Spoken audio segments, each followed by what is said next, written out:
RK நகர் தொகுதிக்கான இடைத்தேர்தல் தேதி அறிவிக்கப்பட்டிருக்கும் நிலையில் இந்த தேர்தலில் மதிமுக மற்றும் மக்கள் நல கூட்டணியின் நிலைப்பாடுகள் குறித்த தகவல்களை வழங்குவதற்காக நமது செய்தியாளர் ராஜ்குமார் இணைப்பில் இருக்கிறார். அவரிடம் தகவல்களை கேட்டு பெறலாம்.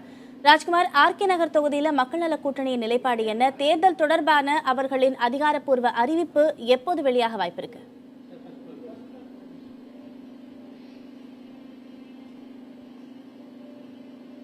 பத்மபிரியா, ஆர்கே நகர் தொகுதி இடைத்தேர்தல் தேதியை தேர்தல் ஆணையம் அறிவித்திருக்கிறது. இந்த சூழ்நிலையில் கள நிலவரத்தில் ஆளும் கட்சியான அதிமுக மற்றும் எதிர்க்கட்சியான திமுக மட்டுமில்லாமல் சில முக்கிய கட்சிகளும் ஆர்கே நகர் இடைத்தேர்தலில் போட்டியிடுவதற்கான ஏற்பாடுகளை அந்தந்த கட்சி தலைமை தற்போது திட்டமிட்டு வருகிறது.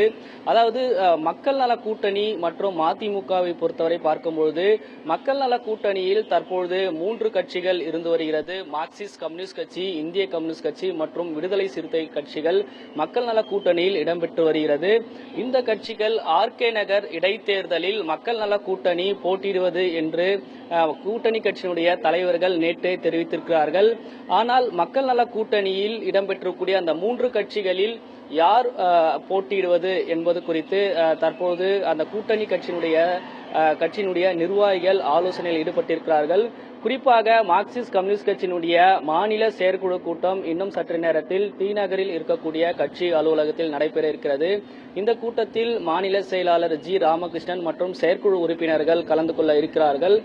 தொடர்ந்து முதல் கட்டமாக மார்க்சிஸ்ட் கட்சியினுடைய இந்த மாநில செயற்குழுவில் முடிவு செய்து அதற்கு பின்பாக மக்கள் நல கூட்டணி தலைவர்கள் ஆலோசிக்க இருக்கிறார்கள். மக்கள் நல கூட்டணி தலைவர்கள் ஜி ராமகிருஷ்ணன் மற்றும் முத்தரசன் திருமாவளவனுடைய ஆலோசனை கூட்டம் நாளை சென்னையில் நடைபெற இருக்கிறது.